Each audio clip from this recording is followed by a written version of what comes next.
गोविंद सद्गुरु स्वामिनः जय। ओम अथात्मानं शिवात्मानं श्रीरुद्ररूपं ध्यायेत्। शुद्धस्फटिकसङ्काशं त्रिनेत्रं पञ्चवक्त्रकं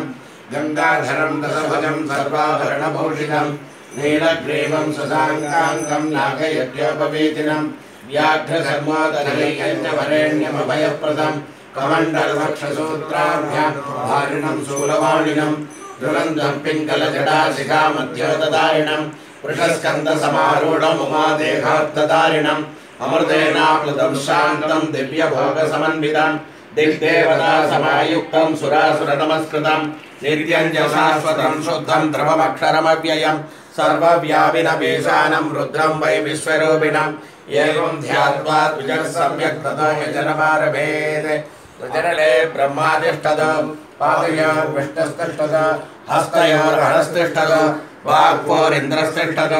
जठरे अग्निस्तिष्ठत् हृदये शिवस्तिष्ठत् कण्ठे वसवस्तिष्ठन्तु वक्त्रे सरस्वती तिष्ठतु नासिकयोर्वायुस्तिष्ठतु नयनयोश्चन्द्रादित्यौ तिष्ठेताम् कर्णयोरश्विनौ तिष्ठेताम् ललाटे रुद्रास्तिष्ठन्तु मूर्ध्यार्यास्तिष्ठन्तु शिरसि महादेवस्तिष्ठतु शिखायां महादेवस्तिष्ठतु पृष्ठे पिनाकी तिष्ठतु पुरतः शूली तिष्ठतु पार्श्वयोः शिवाशङ्करौ तिष्ठेताम् सर्वतो वायुस्तिष्ठतु ततो बहिः सर्वतो अग्निज्वालामाला परिवृतस्तिष्ठतु सर्वेष्वङ्गेषु सर्वा देवता यथास्थानं तिष्ठन्तु मां रक्षन्तु सर्वान् महाजनान् रक्षन्तु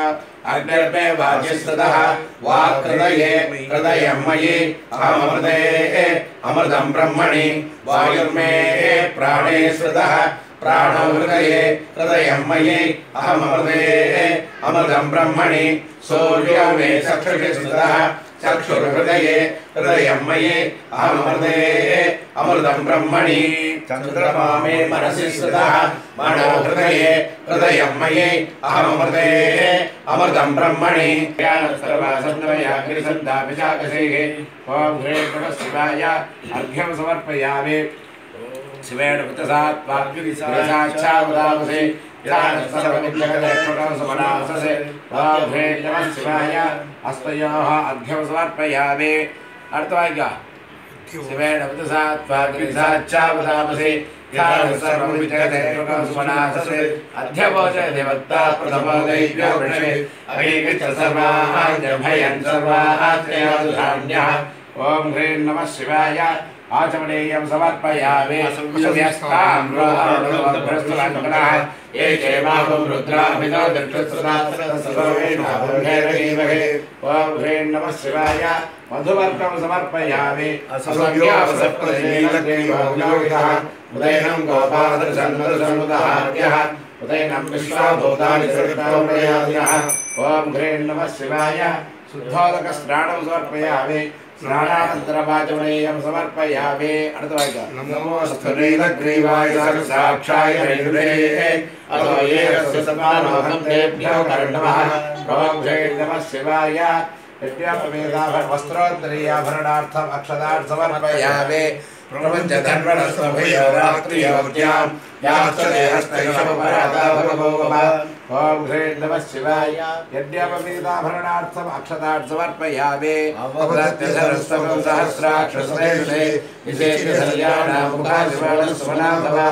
ॐ ह्रीं नमः शिवाय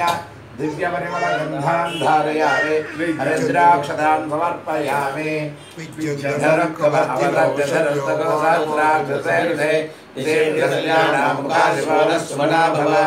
ॐ ह्रीं नमः शिवाय यामृषं गिरिसन्दहस्तेऽपि वर्षस्तमे शिवां गिरित्रदां गुरुवायकं से पुरुषं जगते शिवेन वचसा गिरिशाच्छावदामसि यदा न सर्वमिद्यगते अश्वकं सुमना असते अध्यवोचदधिवक्ता प्रथमो दैव्यो वृषके अनेकश्च सर्वाञ्जम्भयन् सर्वाश्चयादुधान्यः असौ यस्ताम्रोऽरुणमङ्गलः ये क्षेमागुं रुद्रा अभितो दक्षुश्रुतासरस्वसोमेषामहे असौ यौ सर्वलिनेन त्रिभो विलोहितः उदैनं गोपादृसन्नुगहार्यः उदैनं विश्वाभूतानि सदृष्टा प्रणयादिनः नमो अस्मनीलग्रीवाय सहस्राक्षाय वेणुषे अधो ये अस्य सत्त्वानोऽहं तेभ्यो करन्नमः प्रपञ्चधन्वनसौभयोराज्ञयोर्जयां याच्यते हस्तैषवः परादा भवोमप अवतत्वजरस्वं सहस्राक्षसुनिरुषे यशेव्यशल्यानामुखः शिवो नः सुमना भव विद्यन्तनः कवर्तिनो विशल्यो बाणवाकुमुखा अनेसन्नस्येषव आभुरस्य ऋषङ्कदिगे याते हेतिर्मेणुष्टमहस्ते बभूव देदनहं तयास्मान् विश्वदक्षुमयक्ष्मया परिभुजा नमस्ते अस्त्वायुधायानातदाय सृष्टवे उभाभ्यामुददे नमो बाहुभ्यां तव धन्वने परिधे धन्वनो हेतिरस्मान् पृणक्तु विश्वदः अधो ये विश्वहारे अस्मन्निधेहितम् नमस्ते अस्तु भगवन् विश्वेश्वराय महादेवाय त्र्यम्बकाय त्रिपुरान्तकाय त्रिकालाग्निकालाय कालाग्निरुद्राय नीलकण्ठाय मृत्युञ्जयाय सर्वेश्वराय सदाशिवाय शङ्कराय श्रीमन्महादेवाय नमः नमो हिरण्यभागवे सेनान्ये दिशाञ्चपदये नमो नमो वृक्षेभ्यो हरिकेशेभ्यः पशूनां पदये नमो नमः स्वस्तिञ्जराय कृषिपदे पदीनां पदये नमो नमो बभ्रुजाय विद्याधिनेमानां पदये नमो नमो हरिकेशायोपवीतिने पुष्टानां पदये नमो नमो वत्सहेत्यै जगदां पदये नमो नमो रुद्राय तथा विनेक्षेत्राणां पदये नमो नमः सूताय हन्त्याय वनानां पदये नमो नमो रोहिताय स्तवतये वृक्षाणां पदये नमो नमो मन्त्रिणे वाणिजाय कक्षाणां पदये नमो नमो भवन्ते वारिवस्कृताय औषधीनां पदये नमो नमो उच्चैर्घोषाय ग्रन्थय देवतीनां पदये नमो नमः कृत्स्रवेदाय तावदे सत्त्वनां पदये नमः तमस्सखमाणाय व्याधिनः व्याधिनेनां पदये नमो नमः ककुभाय निषङ्गिने स्तेनानां पदये नमो नमो निषङ्गिने धिमते चक्षराणां पदये नमो नमो वज्रे परिपञ्चते तायवनां पदये नमो नमो निचर्वे परिचरायारण्यानां पदये नमो नमस्त्रकाव्यभ्यो दिगागुंसभ्यो वष्टदां पदये नमो नमो शिवद्भ्यो नक्तजरभ्यः प्रकृन्दानां पदये नमो नमो गिरिचराय कुलिञ्जानां पदये नमो नमैषमभ्यो धन्वाविभ्यश्च वो नमो नमो आधन्वानेभ्यः प्रतिदधारेभ्यश्च वो नमो नमः आयच्छद्भ्यो विसृजभ्यश्च वो नमो नमो स्याद्भ्यो विद्यद्भ्यश्च वो नमो नमः आसेनेभ्यश्च यानेभ्यश्च वो नमो नमः समद्भ्यो जाग्रद्भ्यश्च वो नमो नमः स्पष्टभ्यो तावद्भ्यश्च वो नमो नमः सभाभ्यः सभापतिभ्यश्च वो नमो नमः आश्वेभ्यो भ्यश्च वो नमः तमहाद्यादिनेभ्यो विविघ्नन्देभ्यश्च वो नमो नमः उगणाभ्यस्त्रगणहदेभ्यश्च वो नमो नमः वृत्सेभ्यो वृत्सपतिभ्यश्च वो नमो नमो व्रादेभ्यो व्रातपतिभ्यश्च वो नमो नमो गणेभ्यो गणपतिभ्यश्च वो नमो नमो विरूपेभ्यो विश्वरूपेभ्यश्च वो नमो नमो महद्भ्यः क्षुल्लकेभ्यश्च वो नमो नमो रथेभ्यो रथेभ्यश्च वो नमो नमो रथेभ्यो रथपतिभ्यश्च वो नमो नमः सेना सेनानिभ्यश्च वो नमो नमः क्षत्रुभ्यः सङ्ग्रहेतृभ्यश्च वो नमो नमः दक्षभ्यो रथकारेभ्यश्च वो नमो नमः कुलालेभ्यः कर्मारेभ्यश्च वो नमो नमः पुञ्जिष्टेभ्यो निषादेभ्यश्च वो नमो नमः षड्भ्यश्च वो नमो नमः मृगेभ्यश्च वो नमो नमः स्वाभ्यः स्वपतिभ्यश्च वो नमः नमो भवाय च रुद्राय च नमः सर्वाय च पशुपतये च नमो नीलग्रीवाय च श्रीकण्ठाय च नमः कवर्तिने च व्यक्तकेशाय च नमः सहस्राक्षाय च शतधन्वने च नमो गिरिशाय च श्रीविष्टाय च नमो वेणुष्टमाय शेषवदे च नमो कृष्णाय च वामनाय च नमो बृहते च वर्षेयसे च नमो वृत्ताय च संवृत्वने च नमो अग्र्याय च प्रथमाय च नमः आसवे चाधिराय च नमः शीघ्र्याय च सेभ्याय च नमः ूर्व्याय च वस्वन्याय नमः श्राद्धस्याय च द्वेभ्याय च नमो ज्येष्ठाय च कनिष्ठाय नमः पूर्वजाय च परजाय च नमो मध्यमाय च मखल्पाय च नमो जघन्याय च बुद्धियाय च नमः सूर्याय च प्रतिसत्याय च नमो याम्याय च क्षेम्याय च नमो वर्वर्याय च खल्याय च नमः श्रोत्याय च अवसान्याय च नमो वन्याय च कक्ष्याय च नमः श्रवाय च प्रतिश्रवाय च नमः आसुरेणाय च आसुरताय च नमः शूराय च अभिन्दते च नमः वर्मिने च वरोधिने च नमः बिल्मिने च कवचने च नमः श्रुताय च श्रुतसेनाय च नमो दुन्दुभ्याय च अनन्याय च नमो धृष्णवे च प्रभसाय च नमो दूताय च प्रहिताय च नमो निषङ्गिने शेषधिमते च नमस्तेष्णवे च आयुधिने च नमः स्वायुधाय च सुधन्वने च नमः श्रुत्याय च भत्स्याय च नमः काट्याय च लेप्याय च नमः सोद्याय च सरस्याय च नमो नात्याय च वैशन्ताय च नमः कोप्याय च भट्याय च नमो वर्ष्याय च भष्ट्याय च नमो वेग्याय च विद्युत्याय च नमः ईन्द्रियाय दप्याय च नमो वाद्याय च रेश्म्याय च नमो वास्तव्याय च वास्तुवाय च नमः सोमाय च रुद्राय च नमः साम्राय च अरुणाय च नमः शङ्काय च पशुपतये च नमो अग्राय च भीमाय च नमो अग्रेवताय च गौरवताय च नमः हन्त्रे च हनीयसे च नमो वृक्षेभ्यो हरिकेशेभ्यो नमस्ताराय नमः सम्भवे च मयोभवे च नमः शङ्कराय च मयस्कराय च नमः शिवाय च शिवधराय च नमः ज्येष्ठ्याय च कोल्याय च नमः भार्याय च भार्याय च नमः प्रतरणाय चोत्तरणाय च नमः आचार्याय च लाद्याय च नमः शक्याय च भेन्याय च नमः सिकत्याय च प्रभाष्याय च नमः हिरण्याय च प्रमत्याय च नमः किटुंशिराय च क्षयणाय च नमः कपर्दिने च पुनस्तये च नमो गोष्ठाय च गृह्याय च नमः तर्प्याय च केख्याय च नमः काट्याय च परेष्ठाय इमागं रुद्राय तपसे कवर्तिने क्षयस्मीराय प्रभरामहे मते यदा न सवसत्विपदे चतुष्पदे विश्वं पुष्टं ग्रामे अस्मिन्ननादुरं मृडालो रुद्रोदनो मयस्कृते क्षयस्मीराय रमसामिधे मते यज्जन्त्ययोश्चमनुराय ये पिता तदस्याम तव रुद्रप्रणीतौ मानो महान्तमुदमानो अधभगं मानं क्षन्तमुदमानौ क्षितं मानो वदे पितरं मोदमादरं प्रियामानस्तर्वो रुद्रवीर्षः मानस्तोके तनये मान आयुषमानो पोषमानो अस्मेषुरीर्षः वीरान्मानो रुद्रभामितो वधेर्कविष्मन्तो नमसा विधेमने आरास्ते गोग्नमुदपोरुषग्ने क्षयस्मैराय सुम्नमस्मेते अस्तो रक्षासनो अधिजदेव ब्रूतं पाशा मृत्यो मध्याय हन्तमे तानि यज्ञस्य मायया सर्वान् वैगामहे मृत्यवे स्वाहा मृत्यवे स्वाहा ओम नमो भगवते रुद्राय विष्णवे मृत्यर्मे पाहि प्राणानां करन्दस्य रुद्रभाविशान्तकः तेनान्नेनाभ्यायस्व नमो रुद्राय विष्णवे मृत्युर्मे पाहि ओम शान्ति शान्ति शान्तिः सदाशिवो अग्राविष्टसेवावर्धन्तु वाङ्गिरः दुर्नैर्वाजेभिरागतम् वाजश्च मे प्रसवश्च मे प्रणितिश्च मे प्रसिद्धिश्च मे जेतिश्च मे क्रतुश्च मे स्वरश्च मे श्लोकश्च मे स्मरावश्च मे श्रुतिश्च मे ज्योतिश्च मे सुरश्च मे प्राणश्च मे बाणश्च मे कदिदाव्यकल्पयन् मुखकिमस्य कौबाहु काभोरुपादापुच्छेदे ब्राह्मणोऽस्य मुखमस्य मयि श्रीयताम्यसः कर्दमेन प्रजा भूता मयि सम्भव कर्दमा श्रियं वासय मे कुले मातरं पद्ममालिनी आवसृजन्तस्निग्धानि चिक्ले तपस मे गृहे निच देवीं मातरग्नि श्रियं वासय मे कुले आर्द्रां पुष्करणीं पुष्टिं सुवर्णां हेममालिनीं सूर्यां हिरण्मयीं लक्ष्मीं जातवेदो महावः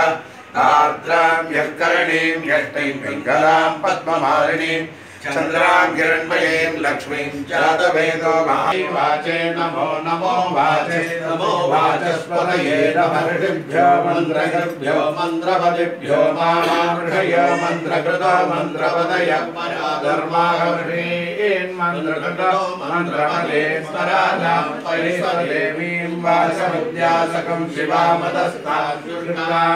देवेभ्यः सर्वमेद्यौ सर्वपृथिवे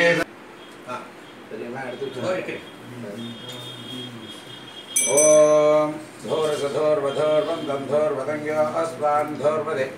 अन्धोर्वयं धोर्वाभस्वं दैवानापसस्वतम्बप्रतमञ्जस्वत् वह्नेतावन्दे बहोदावकतवदधार्षणोः स्वाक्वार्मित्रस्वा चक्षुषा प्रेक्षे वाधेर्मासं विस्था मात्सायकं दिशं धूपमाघ्रापयामि ॐ उद्दीप्यस्तजातमेतो भगवन्नृदेवमा वसोकैक्यमक्यमावदेवं जयसोऽसा आनयकं सैज्जातमेधोगामस्वमृढं जगते विभ्रतग्राकेन्द्रिया मा परिपादया दीपं सुन्दरदयामि धूपदेवामन्त्रमाचमनीयं समर्पयामि तत्र पुष्पै पूजयामि ॐ भूर्भुवस्वः समुद्रवरेण्यं भर्गो देवस्य देवदत्तस्वार्थं स्वासुतेन हर्षिञ्जामे अमृतं भवदामृते मुदर्भवे अमृतेश्वरे अमृतवर्षणे अमृतं श्रावे श्रावे स्वाहा अमृतं भवदामृतामृतमदे ॐ प्राणाय स्वाहा ॐ अपानाय स्वाहा ॐ व्यानाय स्वाहा ॐ उदाराय स्वाहा ॐ समानाय स्वाहा ब्रह्मणे स्वाहा ब्रह्मणे मास्वा दत्ताय नमस्ते अस्वायुधायाराधाय दत्तमे उभाभ्यामुदेवो माभ्याम् देवाउषे नमः शिवाय अवायुधाभ्य सर्वाभ्य देवताभ्यो नमः शानकामनानाभिप्रायमाविकरणमध्याने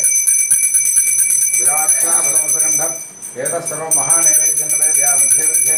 अवृतपाणियोस्यावदाधारे भवद्भक्तास्तपक्षापादपक्षापयामि ॐ भवद्भवस्वाहा ॐ परिदेशमुणाघेद्रस्वावृत्तस्तुतः अथार्धत्वारे अस्मन्निधे इदम् ॐ ह्रीं नमः शिवाय मनोन्मनाय नमः कर्पूरताम्बूलं निवेदयामि समस्तोपचारान् समर्पयामि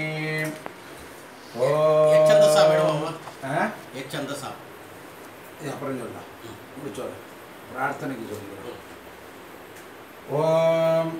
नमो व्रातपदये नमो गणपतये नमो प्रभुपतये नमस्ते लंबोदराय एकदंताय विघ्नविनाशनाय सुभद्राय प्रेमरगवोत्तये नमो नमः ओम ईशानः सर्वविद्यानामीश्वरः सर्वभूतानां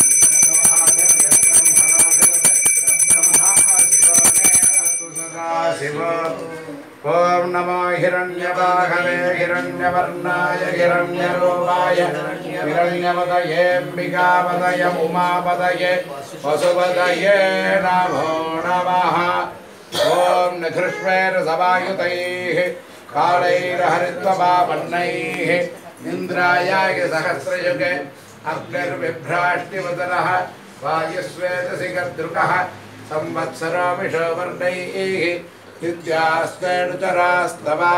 सुब्रह्मण्योगं सुब्रह्मण्योगं सुब्रह्मण्यों ॐ नमो भगवते दक्षिणामूर्तये वाक्यं वेदां प्रज्ञां प्रयच्छ स्वाहा सद्गुरु चरणारविन्द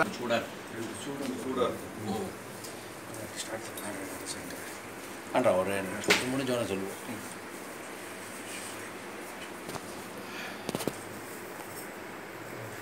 எல்லாரும் ஒத்துங்களாச்சா அதான் இங்கே வந்துடும் வந்தாங்க அண்ணா அதுக்காக தான் இங்கே வச்சுருக்கேன் இங்கே வச்சா பாபா வந்து எடுத்துப்பா புஷ்பத்தை போட்டு நமஸ்காரம் பண்ணி விட்டாங்க அது ஓம் யோபாம் புஷ்பம் வேத புஷ்பவான் பிரஜாவான் வசவான் பவதி चंद्रमा वा अपां पुष्पं पुष्पवान् प्रजावान् वसवान् भवति यो वेदादौ स्वरप्रोक्तो वेदास्वेद प्रतिष्ठितः तस्य प्रकृतनेन स्वयं परस्य महेश्वरः यानि कानि च पापानि जन्मान्तरकृतानि च तानि तानि विनश्यन्ति प्रदक्षिणपदे पदे प्रकृष्टपापनाशाय प्रकृष्टफलसिद्धये प्रदक्षिणं करोमि त्वा प्रसीद परमेश्वर देवदेव जगन्नाथ पार्वती प्रेमन्दनादि पुष्पाञ्जलिं प्रदास्यामि नमस्ते हरिहरात्मजा वेदोक्तं दृष्टं समर्पयामि सुवर्णपुष्पं समर्पयामि अर्धायाय भीतके गृणादाहव्यदादये निहोजा सत्यवर्गे सन्ना देवीर्भट्टयः आपो भवन्तु भीतके संज्ञारभिस्रवन्तुनः अथातो दर्शपूर्णमासव्याख्यास्यावः सादरग्निहोत्रं हुत्वा अन्यमाहवणीय प्रणीय अग्नेनन्वा दधाति अगतश्रियान्नमग्नं प्रणयति परित्राणाय साधूनां विनाशाय दुष्कृतां धर्म संस्थापनार्थाय संभवामि युगे युगे स्वस्ति प्रजाभ्यः परिपालयन्तां न्याय्येन मार्गेण महीमहीषाः गो ब्राह्मणेभ्यः सोमस्कृत्यर्लोकाः समस्ताः सुखिनो भवन्ति शरणम् भवशङ्करदेशिकमे अधिदीनमिमं परिपालय मां भवशङ्करदेशिकमे शरणम् भवशङ्करदेशिकमे शरणम् करीमविदं कलिकाहृदयो विचरन्ति महामहसच्छलतः अहिमांसुरिमात्र विभासि गुरौ भवशङ्करदेशिकमे शरणम् भवशङ्करदेशिकमे शरणम् गुरुपुङ्गवपुङ्गवकेशरति समरामयतां न हि कोऽपि सुधीः शरणागतवत्सलतत्त्वनिधे भवशङ्करदेशिकमे शरणम् भवशङ्करदेशिकमे शरणम् विदितानमया विशदैककला न स किञ्चन काञ्चनमस्ति गुरो कृतमेव विधेहि कृपां सहजां भवशङ्करदेशिकमे शरणम् भवशङ्करदेशिकमे शरणम् गुरुब्रह्मा गुरुर्विष्णुः गुरुर्देवो महेश्वरः गुरुः साक्षात् परब्रह्म तस्मै श्री गुरवे नमः गुरवे सर्वलोकानां विपदे भवरोहिणां धये सर्वविद्यानां श्रीकृष्णां मूर्तये नमः हर हर शंकर जय जय शंकर हर हर शंकर जय जय शंकर हर हर शंकर जय जय शंकर हर हर शंकर जय जय शंकर हर हर शंकर जय जय शंकर हर हर शंकर जय जय शंकर नमामि शंकर भवामि शंकर नमामि शंकर भवामि शंकर नमामि शंकर भवामि शंकर नमामि शंकर भवामि शंकर सांभ शंकर सदाशिव शंकर सांभ शंकर सदाशिव शंकर सांभ शंकर सदाशिव शंकर सांभ शंकर सदाशिव शंकर हर हर शंकर जय जय शंकर हर हर शंकर जय जय शंकर हर हर शंकर जय जय शंकर हर हर नमः पार्वती पतये हर हर महादेव गोविंद नाम संकीर्तनम गोविंद गोविंद सद्गुरु स्वामिनः जय नारायण नारायण ரமணி அடியில உன்னை எடுப்பாங்க வா வா அபிஷேக தீர்த்தம்ல தண்ணி எடுத்துறாங்க வா